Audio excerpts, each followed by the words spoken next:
had an online university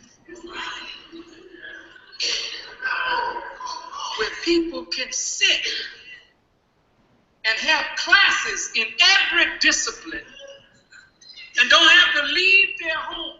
See, the moment you outthink the enemy, he'll give you this.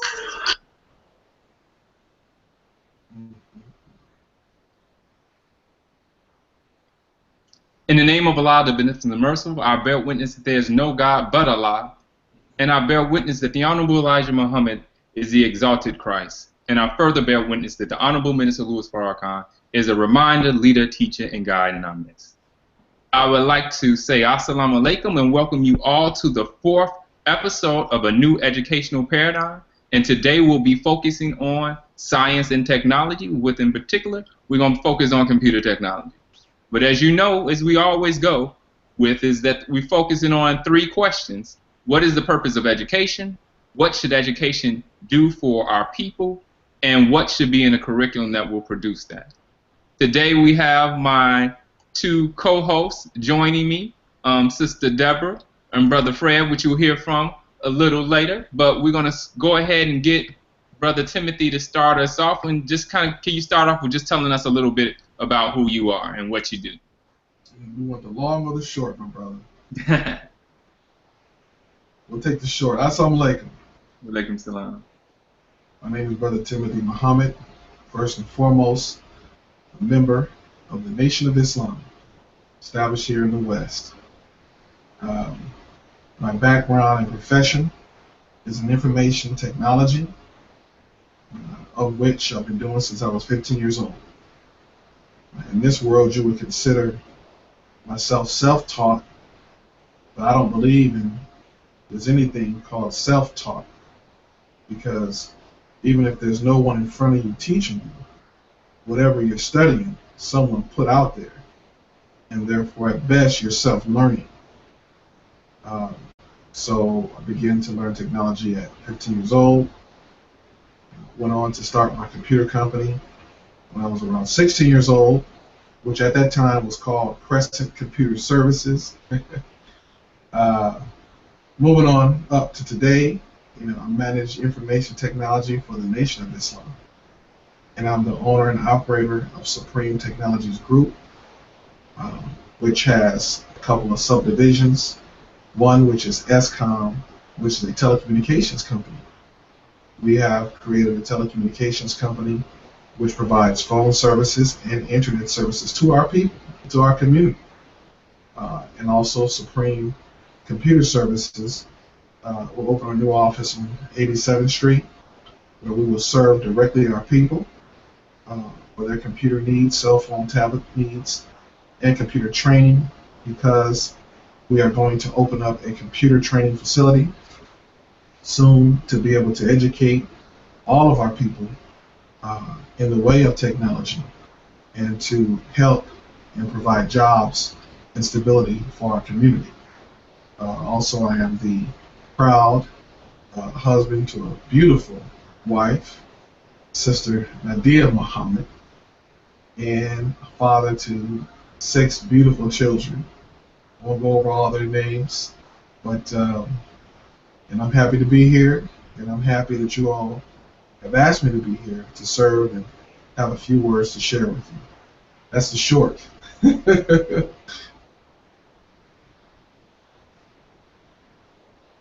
Thank you, Brother Timothy. So I'm going to go ahead and jump in, and my co-hosts know that they'll jump in as they see fit. But I'll go to the first question. What is the purpose of education? Okay. So what is my understanding of the purpose of education? I would change it to that, because the purpose for education can be defined only by Allah, God, who created education for people. What I would say is education is the training and the administering of knowledge and understanding in order for one to control that which is necessary for them to control in a particular field in which they're being educated. I am not one who believes that the term education means everything. There's very specific ways to be educated. You can be educated as a mechanic. You can be educated as a computer engineer. You can be educated as someone studying geology. But in all of those fields, the education, a proper education, gives you a respect and understanding of who created the thing that you're studying, first and foremost, the purpose for its creation, and then your role and responsibility in how to handle it in the way that the Creator intended it for it to be handled to bring about success. Thank you, Brother Timothy. And as you know, Brother Fred, if you want to jump in at any point in time, feel free. I'm going to go ahead and jump into that second part, a second question. And, you know, it kind of ties into what you said, or begin to touch on, is, you know, from your perspective, you know, what should we expect as a people, as black people, what should we expect education to do for us? And just to throw a little context in it, one of the things that I've began to do now is to stop saying that the educational system that we're currently in is not working, because it is working.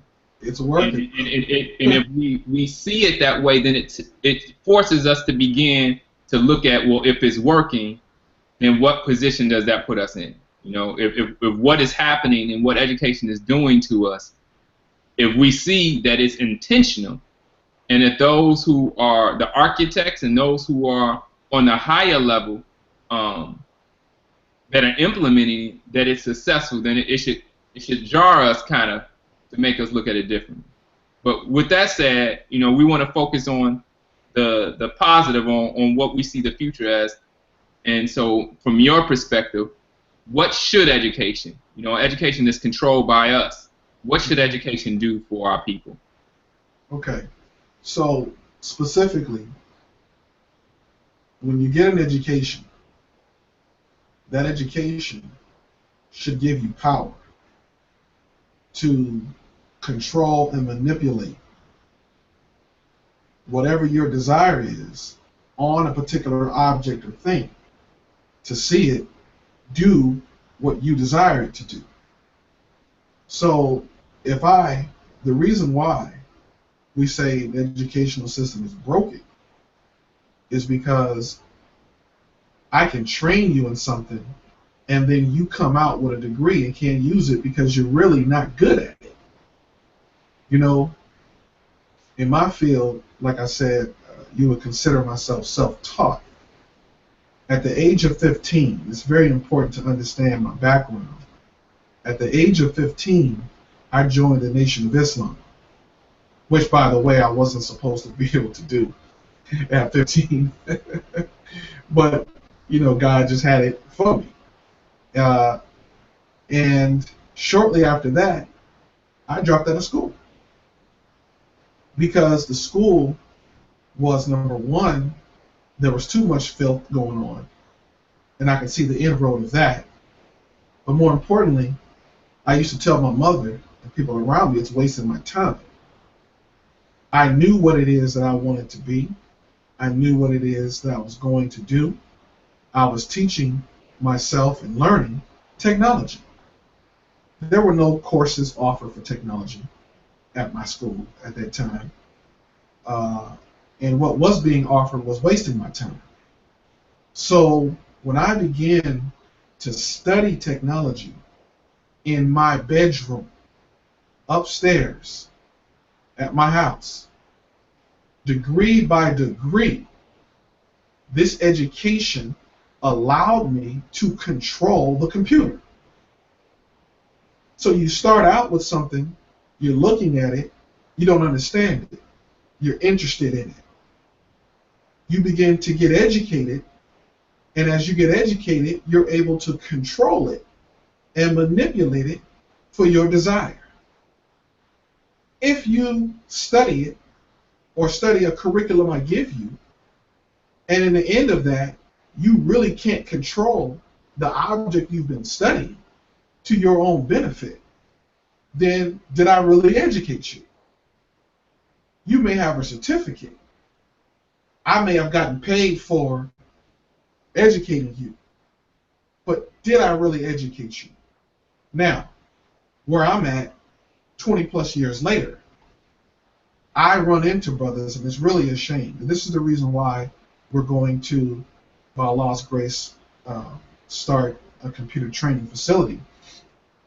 I run into brothers and sisters who actually have degrees in areas of technology that should get you immediate entry into the workplace at a medium-high level. And then after talking with them and asking them some questions, I find out that they really don't know anything. And so that's a shame. Now, they hold certifications, and it's on their wall, and they have it, but they haven't been educated. Is that what education is supposed to do? Absolutely not. See, a true education, if they got it, they would respect the creator of the heavens and the earth, who created that which we are being educated in, and they would have an understanding and wisdom on how to control that which they were educated in to cause it to do as they think and as they desire. So what would education do for our people? A good education, a real education, a proper education. What would that do for our people? It would create what you call the hereafter, which is here after the Caucasians' miseducation has been pushed out of our head and God's education brought into our head. It would cause us to know ourselves, know our place in this world, know our Creator, know His desire for us, and know His will. And then whatever we focused on to master, we would do it with His Spirit in mind. And whatever we gain of control, we would use it to serve our people. And our people would rise. So that's what we can expect from education, true education. Thank you, Brother Timothy. Now, I'm going to go a little differently with that same question on that same line. And so one of the things that, and actually I have to thank Brother Philip Jackson, as well as my co-host, as we've had several conversations, but as I was originally coming up with the thought to do this, is I had came up with a list of a whole bunch of educators that are known throughout the country and in some instances the world, black educators, scholars in the particular field of education. And as I shared this idea with different folks, Brother Fred, Sister Deborah, and it began to evolve over time after hearing the minister. But the first thing that Brother Philip Jackson mentioned, he said, well, you shouldn't just have educators, talking about education. And it kind of paused and made me freeze because it connected to something that the minister said on 10/11. And I mentioned this to you, Brother Timothy, in talking about mentorship. Mm-hmm. Right? And as you said, that as we're moving forward to a new educational paradigm, that it's important and it's required that, graduating isn't just because you pass some tests. You could pass all the tests in the world on paper, but if you're not able to produce anything, then all of those things are for naught. They're irrelevant. So as we're looking at this society and the crash of this world, the ability to have a skill or have skills, the ability of doing this, not recitation, not writing, not that those things aren't important and don't have their role, but it's important that we should be able to do something. And that's the exchange, that there's something. What can you do to help the community? What can you do for yourself? What service can you provide? So in the context of that, looking at your background, looking at what your experience is and has been, and many people will say, oh man, he a dropout, he's not educated. I see that as different, and I think you do as well. So can you talk a little bit about that in terms of your experience on what you were able to obtain with Allah's permission, with you seeking something out? How does what your experience was, because you didn't see what was happening in the classroom relevant to you, how does your experience and what you experienced at being educated by you seeking out, how can that experience be brought into the classroom? Or do you think that fits into the classroom? Well, it does fit in the classroom, but the classroom also fits in the environment. If someone says, well, he's not educated, I'm not miseducated. That's the difference. Because when you're miseducated, you can't perform. I can do everything that I set myself out to do. And I've never run into a situation that I can't overcome. That's education. But let me say this. Let me just share a conversation. I was talking to our director of MUI, Muhammad University of Islam. And we were talking, of course, about true education, right? Mm-hmm. And I said to him, well, think of it like this. If your son is 10 years old and you give him to me, and he's with me 8 hours a day in my area, in my business, in 3 years, I'm going to send you back a computer technology specialist. If brother so-and-so, who's a medical doctor, if I send my son with him for 3 years, 8 hours a day, in 3 years, I will have a son who is advanced in the field of medicine, right? And working toward shortly becoming an actual certified doctor. Mm-hmm. The same goes with a plumber. The same goes with a lawyer. If you gave your child to someone who's actually in the field, doing the work right now, and gave them 3 years of 8 hours a day, they would send you back someone who's actually what that profession creates. And I said to him, brother, when we send our children to school for 8 hours a day, from the age of 6 to the age of 19, 18, what does the school give us back? What does school give us back? You know what they give you back? They give you back a high school graduate. And I said, what is a high school graduate? I've never heard of that profession. I've never heard of a high school graduate profession. If you have my child for 3 times the amount of time that I can give a professional, and you give me back someone who doesn't know their way, doesn't know what they want to be, and are just now thinking about what they want to be, and they have to go somewhere else to get trained in what they want to be? No, we've just wasted the child's time, and we've wasted the time of building a nation. So when education is real, it's right to the point. So what does that have to do with the classroom? Can we bring that to the classroom? It has to come to the classroom. But the classroom is the whole earth.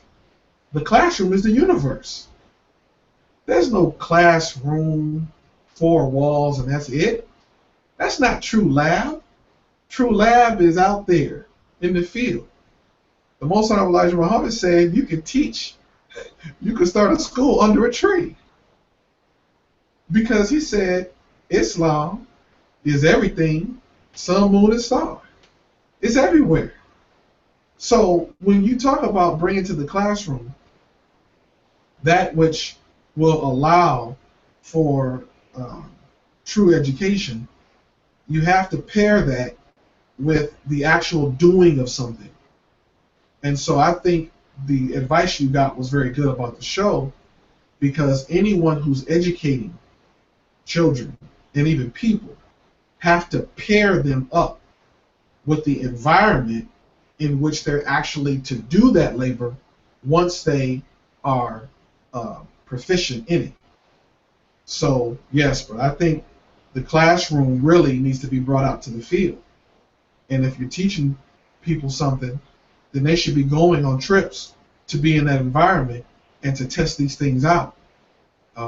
Because what I'm finding when I meet a lot of brothers and sisters, and I run into those who say, "Hey, do you have a job, in computers and in technology?" And I say, "Well, what do you know?" And they believe they know technology when they really don't, and it's very unfortunate. And the Honorable Elijah Muhammad said it like this: the American so-called Negro, and I hope you can correct me if I don't get this exactly correct. The American so-called Negro must be completely re-educated. For the condition that he is in, he is not fit for self. You see? So, in order for us to get the true education, whatever you're learning and whatever you're teaching, when you're done with that person, they should be able to control some of that which they've been learning onto the road now to becoming a master. Hope I answered the question. Brother Timothy, I would like to ask a question, if that's okay with you. Can you hear me? Yes, ma'am, I can. The question that I have for you is, how would you define technology? What is technology? You said that you mentioned using technology and that you specialize in technology. So what's your definition? Well, that's a good question. It's something I don't think about that often, but I would say technology is really science and mathematics, the use of science and mathematics to advance society. And so technology is a product of science and mathematics. Most people don't recognize how much math, how much science goes into the technology that you use today. They just don't know.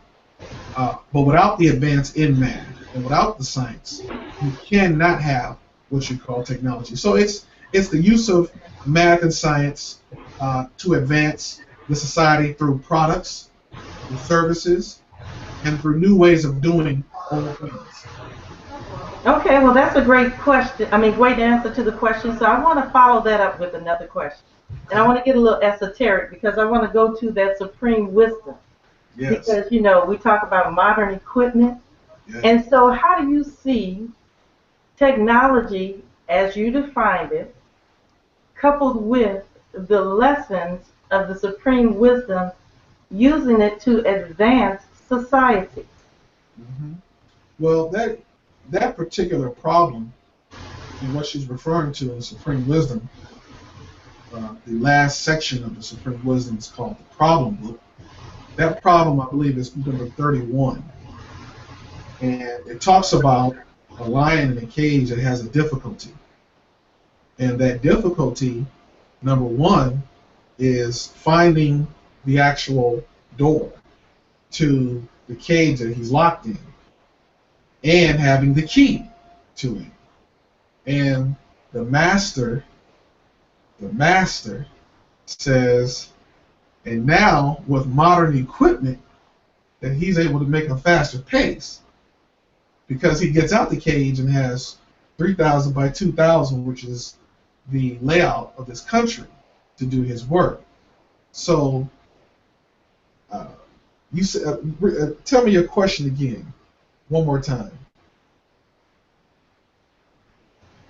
The question is, how do you see technology as you defined it, coupled with the lessons as a computer? I believe the lessons are a computer programming language.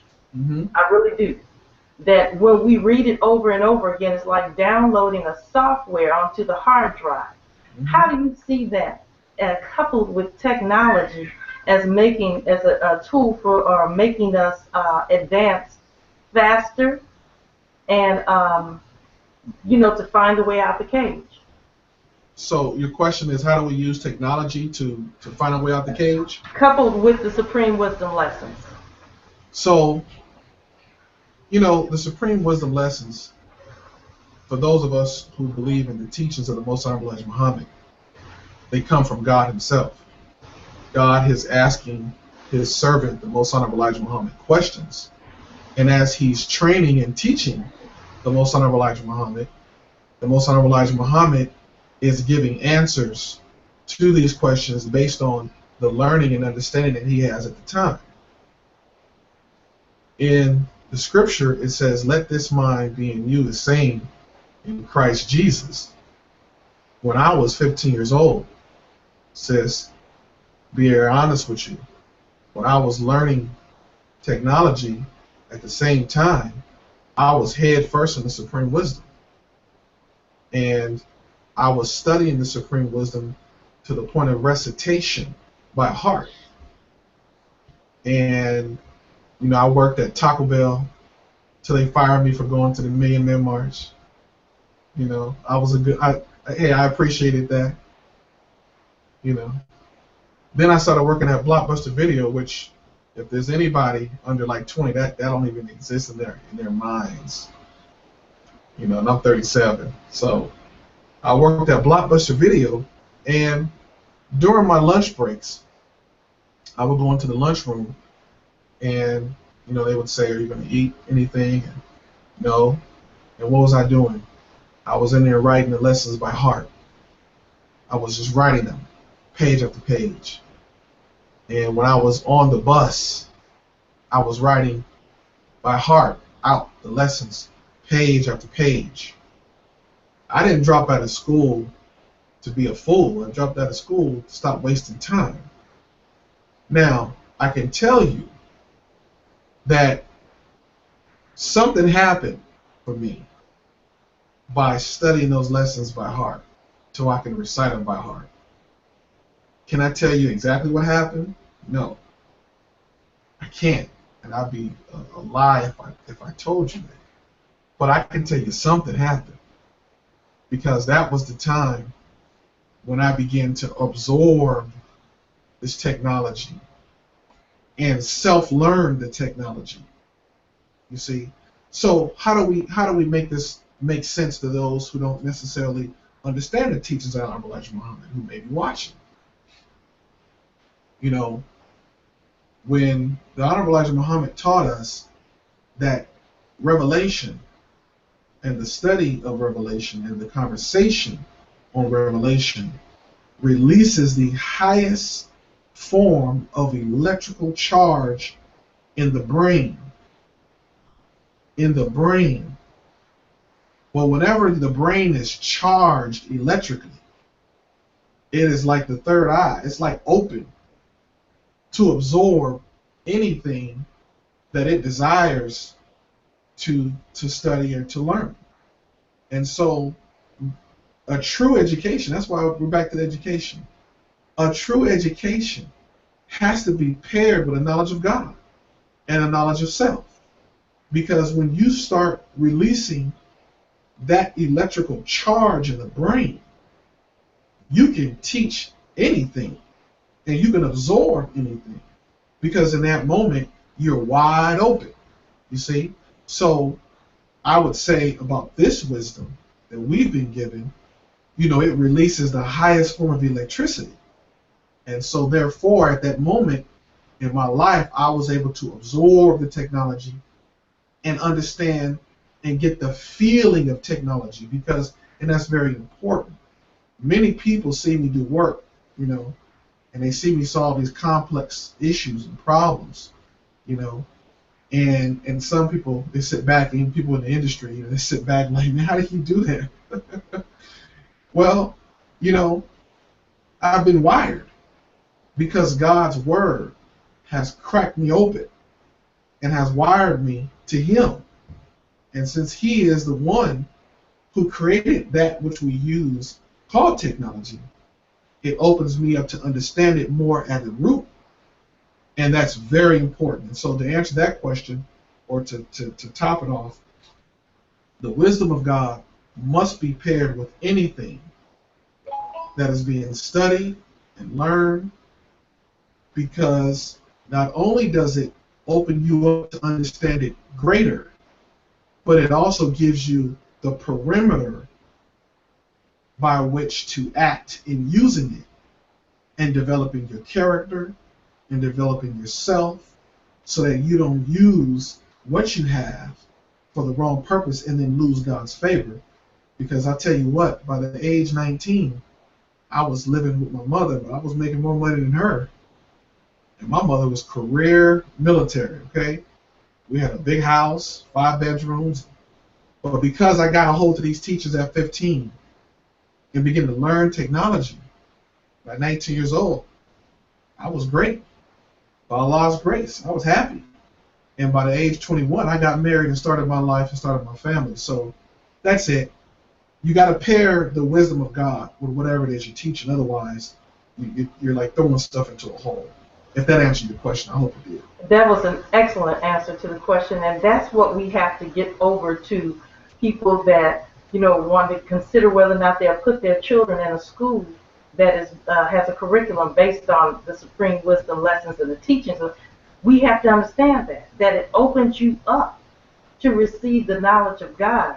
And so once we embrace that, right, then we would, the hereafter, just like you said, we would be able to apply that technology so that we can obtain the hereafter. Thank you. Yes, ma'am. Thank you for the question. Brother Timothy, I just want to thank you so much. And for those who happen to be listening to your words, I think that what you do is you shine a different light on what we call a formal education. Now, I heard you mention the word, and it's a very appropriate term, the miseducation. You were not miseducated, or you stopped your miseducation at a very early age. Mm-hmm. And I think that I want to go into the idea of technology, and I want to use the laws of usage. When we talk about the laws of usage, we talk about the masses of humans only using 3 to 8% of their brain. Right. And there are laws of usage that says what you don't use, you lose. What you abuse, you lose. So perhaps our brother DMX made a lot of sense when he said, y'all gonna make me lose my mind. And he talked about where? He said up in here. Up in here. And then he said, y'all gonna make me act a fool. Which is a byproduct. Yeah. So when we think about that, and I think about technology, Brother Timothy, I look at our babies, and I see this connection that our babies have to technology, things in their hands, iPads, laptops. You could walk away from a child, and they don't need your help. And when you return, you will ask for their help to move forward and learn things. So in the teachings of the Most Honorable Elijah Muhammad and the way that we're connected to education, how do you see that for future generations, as they seem to me also have a natural connection to technology? Well, thank you for the question. And DMX is right, because the byproduct of losing your mind is acting a fool. So he was right. Let me say this. The scripture talks about the sheep. They know my voice. This is Jesus talking. Sheep know my voice, and they won't suck from another. There's the time that we're living in is a time that God has chosen to free our people and to free the planet. In the supreme wisdom, it says, cannot a fool see that there's a divine change happening in all creatures, right? So the device that you have in your hand and the device that the children have in their hands, God is using that as a tool of freeing the people. Now, many will look at that and, they see many see the negative in that. They see the children, all you do all day is you right here. But look at what's happening. God is taking the children away from eating the mentality of integration from the old. God is taking the minds and the hearts of the children away from those who didn't want to go free. And now they are lending their minds and their eyes and their ears to a device that can connect them to anything and anyone all around the world. Anything you want to learn today, you can literally learn it sitting on the bus and opening up YouTube. So the children today now are more focused on the medium of technology to learn. Their ways, their actions, the slang, all of this is a new generation. That technology is moving toward a certain direction. Now, what is the outcome of this? The outcome of this is that ultimately, once we get our act together and God gets us where He wants us, we will be able to reach our brothers and sisters all around the world in a moment's notice using technology. At the speed of light. When you see me now on this screen, you're seeing really the rendition of information on your screen. The packets that are being created from my webcam here are traveling over copper lines and over fiber optic lines at the speed of light minus whatever, because this is not a vacuum. So at a moment's notice, I'm able to say something to you directly, and you can see me directly, and I can get a message to you directly, and I'm all the way over yonder. Well, what does that mean? That means now, as we get ourselves together and we begin to create a new educational paradigm, there will be no restrictions on who you can reach, where you can reach, and when you can reach. I say this to people often. God has leveled the playing field for us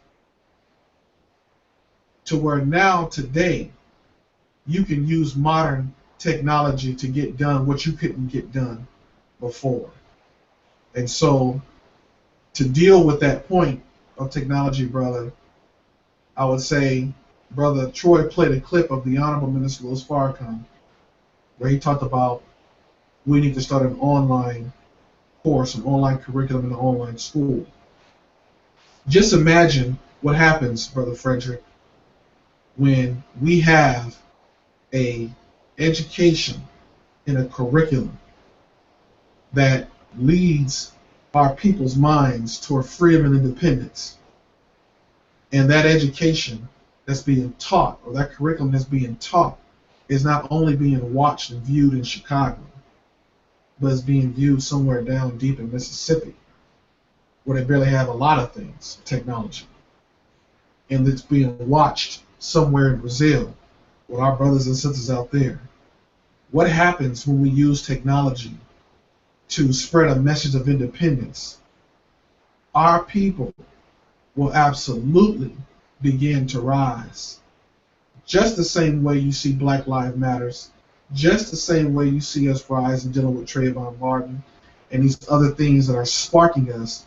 It's sparking us because now we all have access to communication systems using modern equipment where we can communicate without being interrupted, without being edited down by CNN and the other enemy stations. So yes, this technology that's being used by these children walking around here, by God's grace, is going to be the means that helps us to go free. Thank you, Brother Timothy, and I agree wholeheartedly that our youth are being stimulated. And when we are able to draw them closer to the truth, through the teachings of the most Honorable Elijah Muhammad, we'll see a new world. We'll see, and we're watching it now. We're watching the old world's demise, which is indeed part of the program. So I thank you, Brother Timothy, for your thoughts. And as far as technology, I think that it's endless, the possibilities. It is. Proclivities for that to change the world is endless.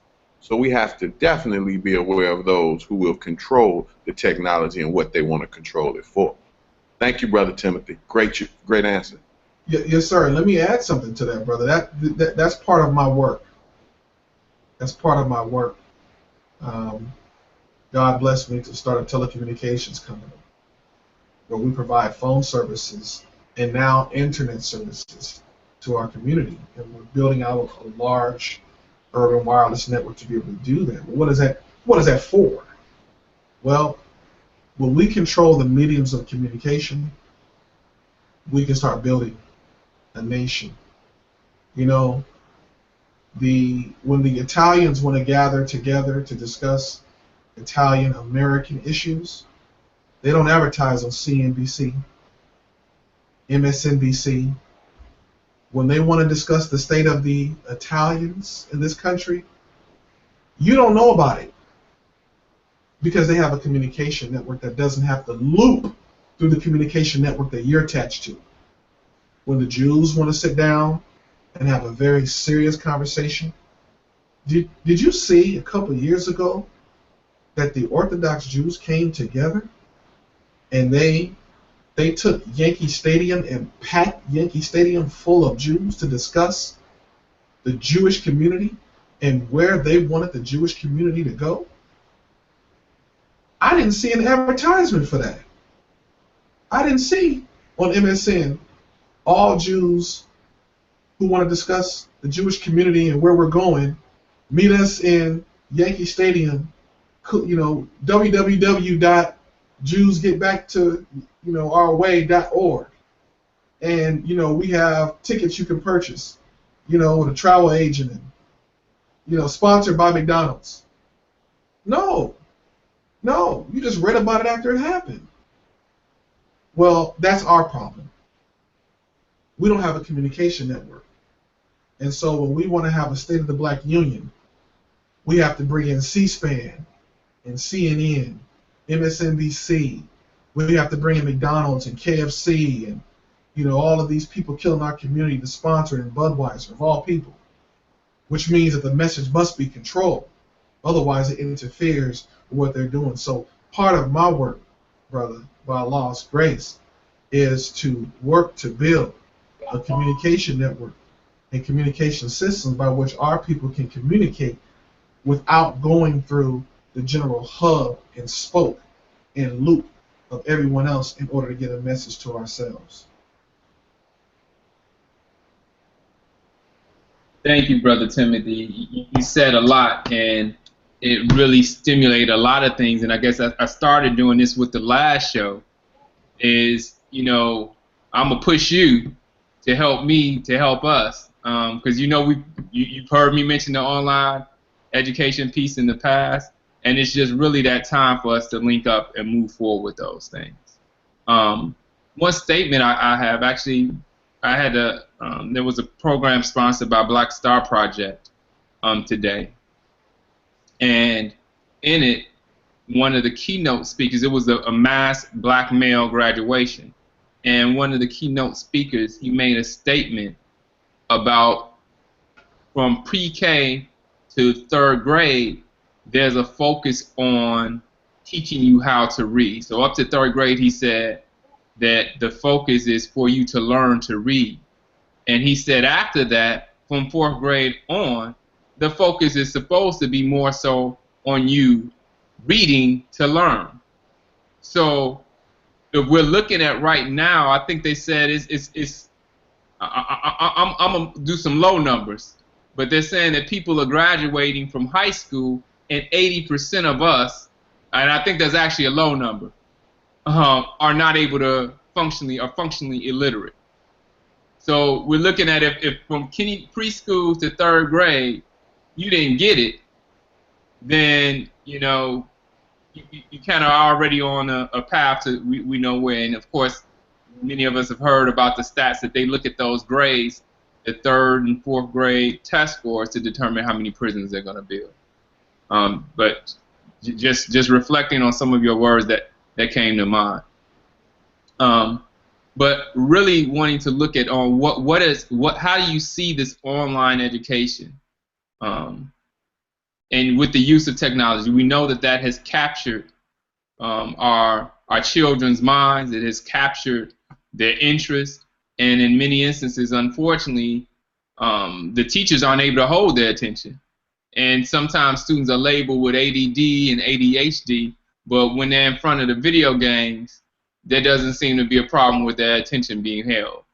You know, so can you speak to what education looks like and how we can utilize these tools, in particular online? What do you see the future of that, us utilizing that technology, and not in the distant future, but the immediate future? I see your video went down. I hope you're not off. Well, okay. Well, hopefully he'll pop back on. We're not going to stop the discussion because I think that he's provided us a lot to consider and think about as it relates to technology. And I think he's coming back on. He's given us a lot to think about as it relates to technology and education, even just really pushing that new educational paradigm. Okay. I'm sorry. Okay.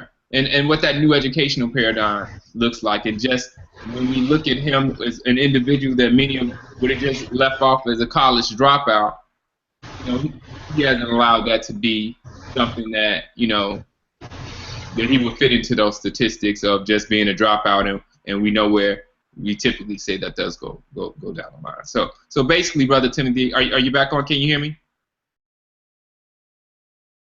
I can see your lips moving, but we can't hear you.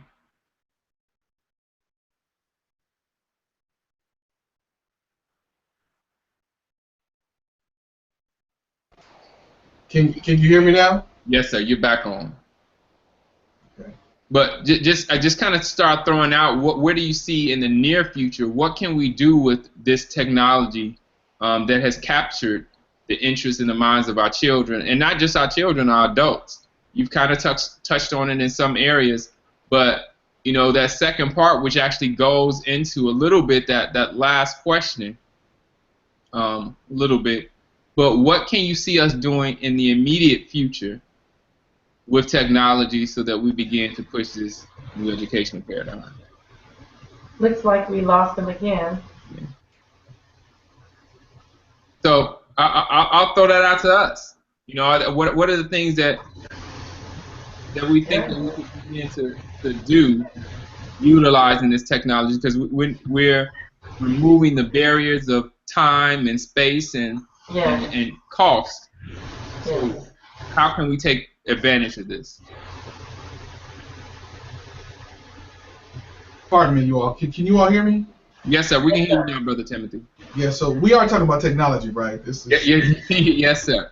So I just threw out the question. I'll ask again. Is just wanting to push forward on, you know, taking advantage of how our children and many adults are captured by technology when instructors or teachers and people in front of them can't capture them. Is how can we immediately begin to take more advantage of this online education, distance education, these technology? What can me and Brother Timothy and the rest of us are interested? What can we begin to do and build so that we can address the new educational paradigm? Okay, so one of the things I stress to people to understand about technology is this. Technology is a tool. Mm-hmm. Okay? That's something people should say like multiple times. Say it to yourself. Technology is a tool. Technology is a tool. Okay. So, what is a tool to somebody who's not building anything? It's a good question, right? If there's a hammer over here and there's a house that needs to be built, and I'm not trying to build a house, then what am I using the hammer for? Right? What's the purpose of the hammer even being there? Right? So first and foremost, we must have a purpose ourselves.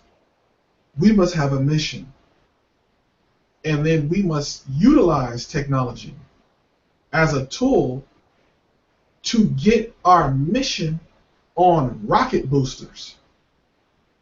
See, yesterday, educating multiple people was difficult because you got to be right there with them. Today, educating people is a lot easier because you can communicate in a way where people can reach you all over the planet Earth. So what should we do in utilizing technology to better deal and help our people? Number one, we need to ensure that we have an intention and a good purpose for even dealing with the technology in the first place. And if you have a purpose, then you want to use the technology in a way that allows a greater reach, greater organization, and greater control of the messaging of what it is that we're doing. So, Brother Frederick Douglass here is a teacher, right? So, look at the success of Dr. Umar Johnson. Whether you like him or not, that's irrelevant. Look at the success of Dr. Umar Johnson. Do you know him because of his work in Philadelphia? Or do you know him because some intelligent person who was around him, who was watching him speak, said, brother, we got to take these videos and put them on YouTube. Think about that.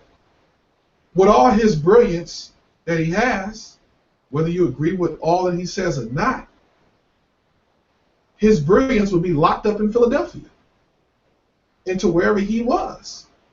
But now he's traveling across the world. He's in London, he's over here, he's over there. Why? Because he's taking what he's already doing and putting it on a rocket booster called technology. See? So, what do we need to do? We need to utilize technology for the tool that it is to have a broader reach for our people, a more controlled reach in dealing with our people, and a better way to organize the education of our people, including what you're doing right here.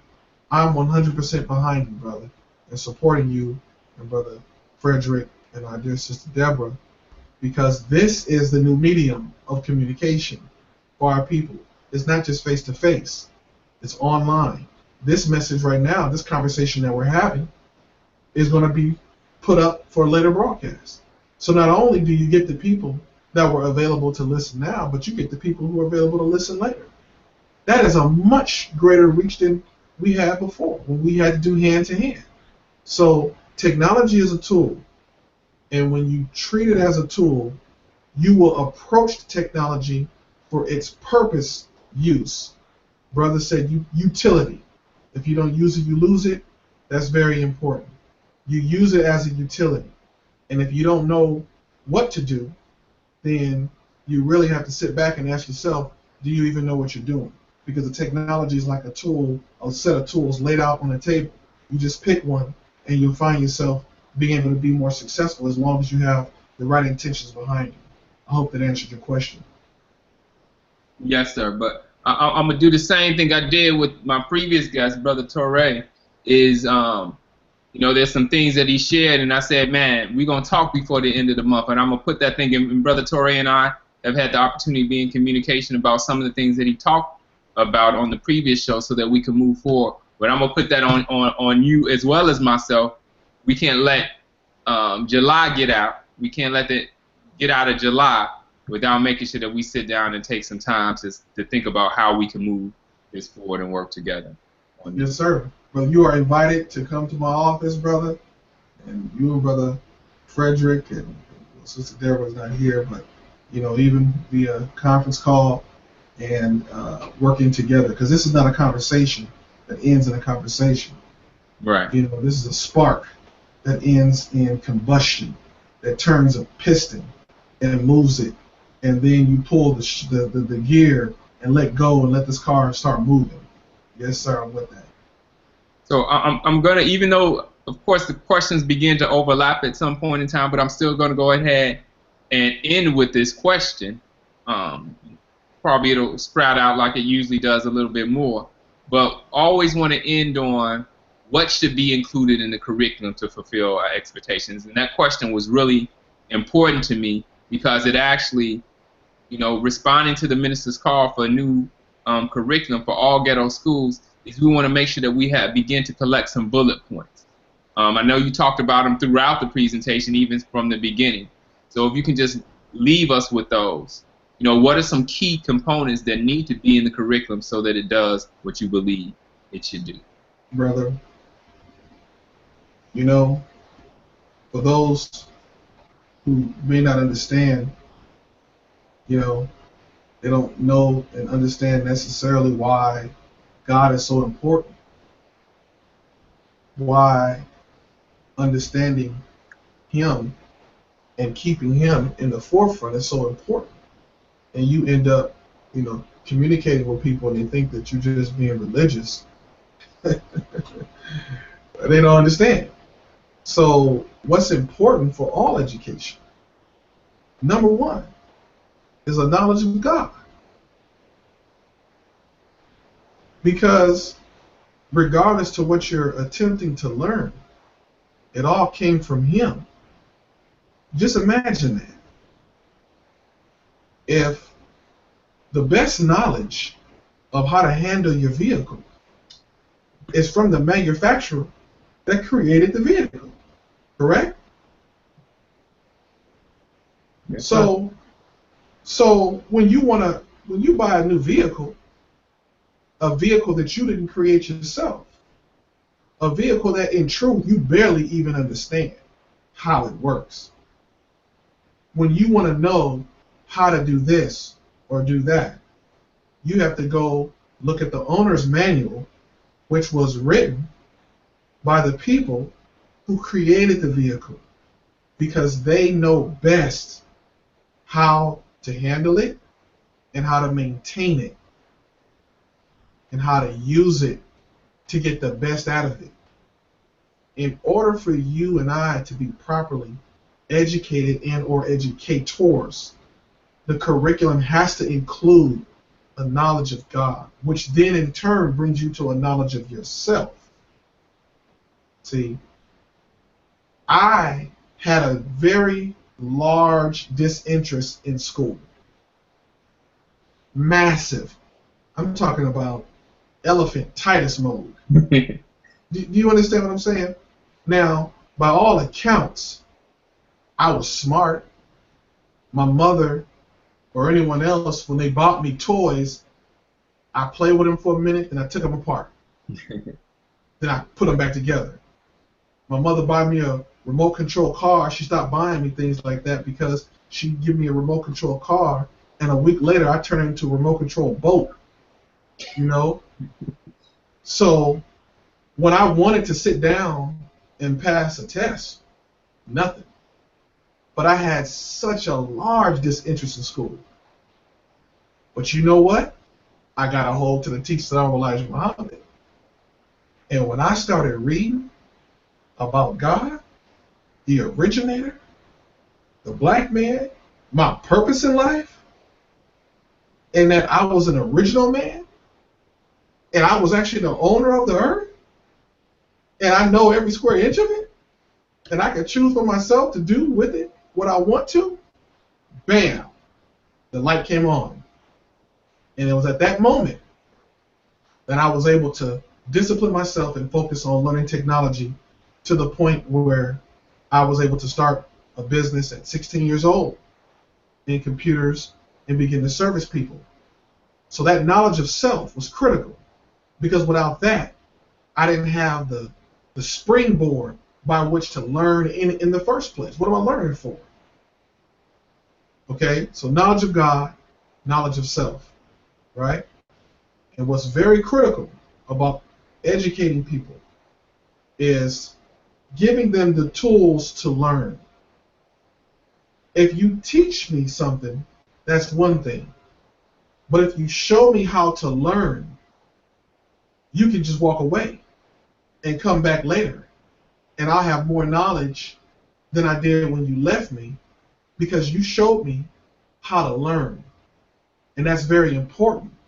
Studying the teachings of Elijah Muhammad and disciplining myself in the way of the Honorable Minister Louis Farrakhan showed me how to learn. And so I sat up in my bedroom at 15 years old and learned technology. And the man who first came to me when I first bought a computer, who was a computer technician, when I asked him if he could spend time with me to help me learn technology, well, he couldn't. When he came back 6 months later, he told my mother, this boy done passed me up. See? All in my bedroom while skipping school. But I was learning. And I was getting the right curriculum. So, knowledge of God, a knowledge of self, a knowledge of how to learn, and then overall discipline and character. All of these things have to be taught, because without that, even if you do gain, you'll end up losing it through your own foolishness. So whatever it is you're teaching, what does it benefit a man to gain the whole world and lose his soul?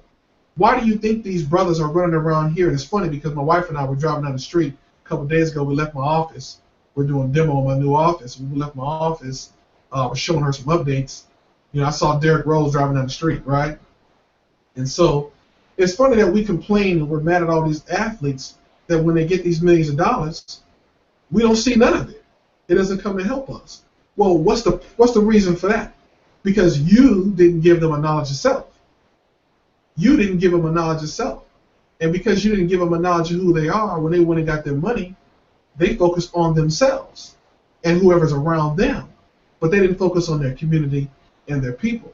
So whatever you teach, knowledge of God, knowledge of self, a knowledge of how to learn so that someone's not a slave to you permanently, right? Character and discipline.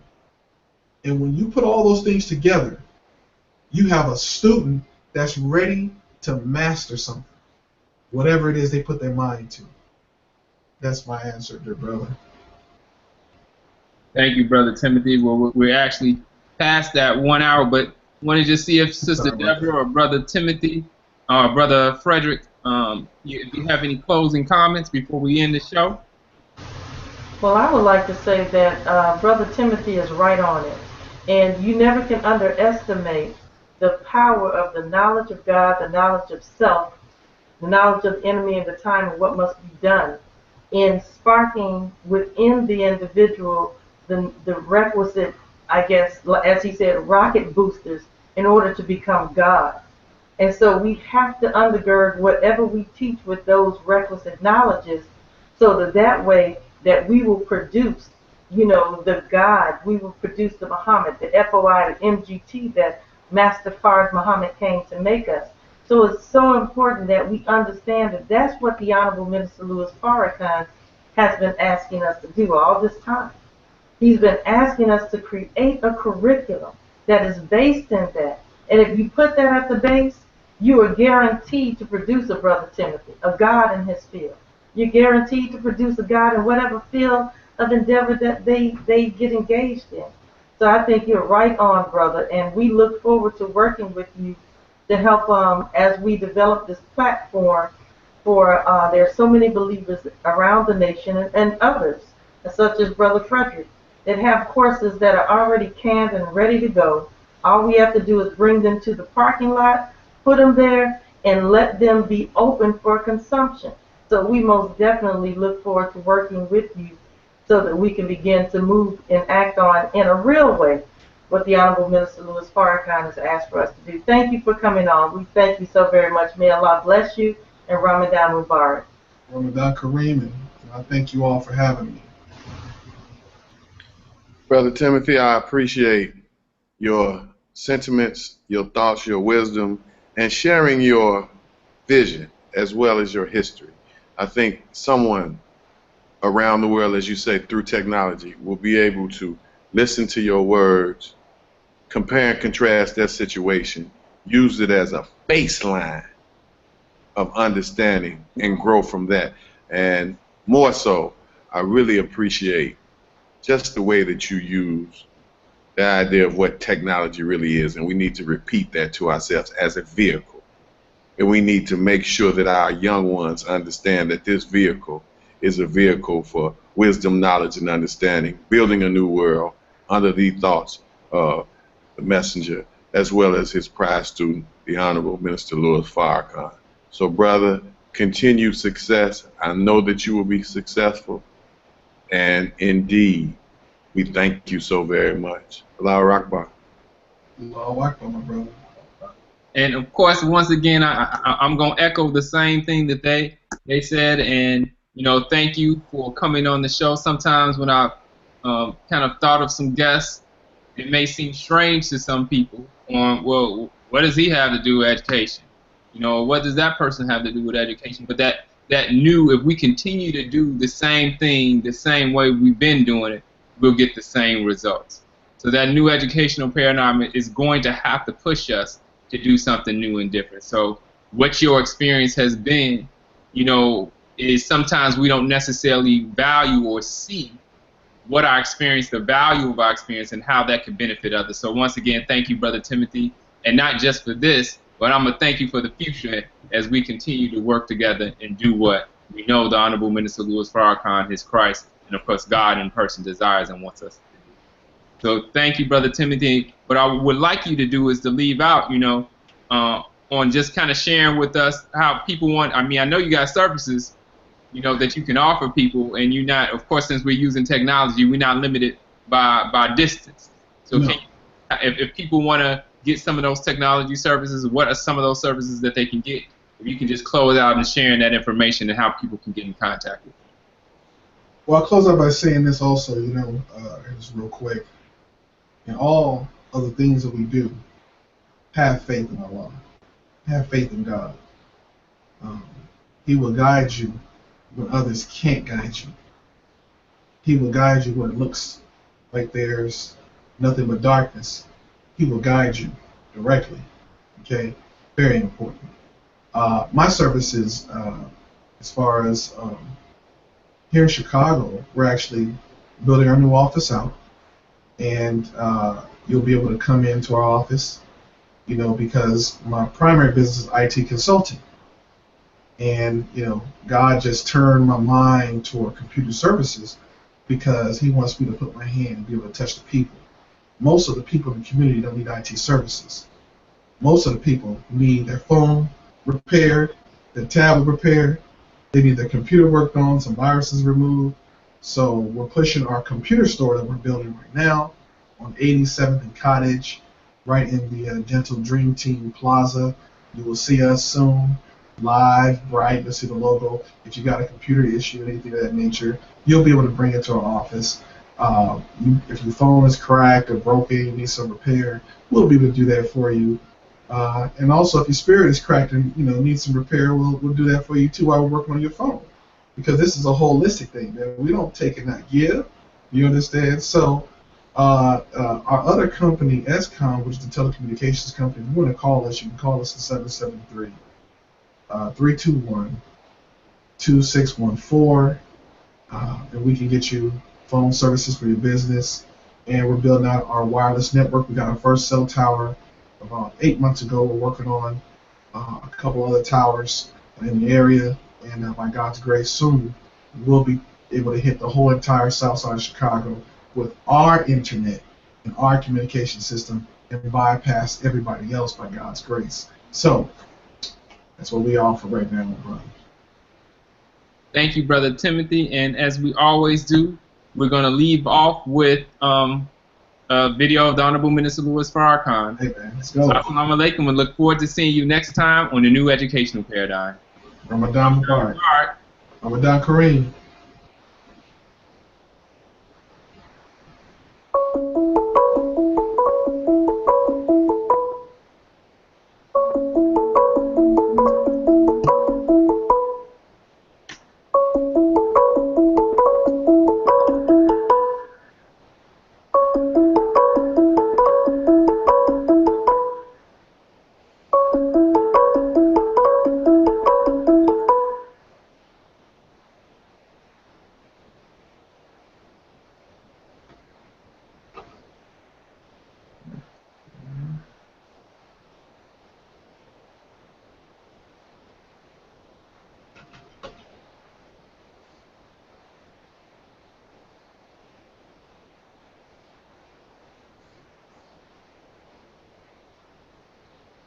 Well, as technology has it, I don't have Brother Timothy over here to fix my connection, so it looks like the video is freezing up, but that's okay. I'll just encourage you to, when you have the opportunity, to go to store.finalcall.com, and we'll have the link in the the recording video, but go to the minister's lecture that he did on the day after the 20th anniversary of the Million Man March. It was on 10/11/15. So until next time, assalamu alaikum. Salam.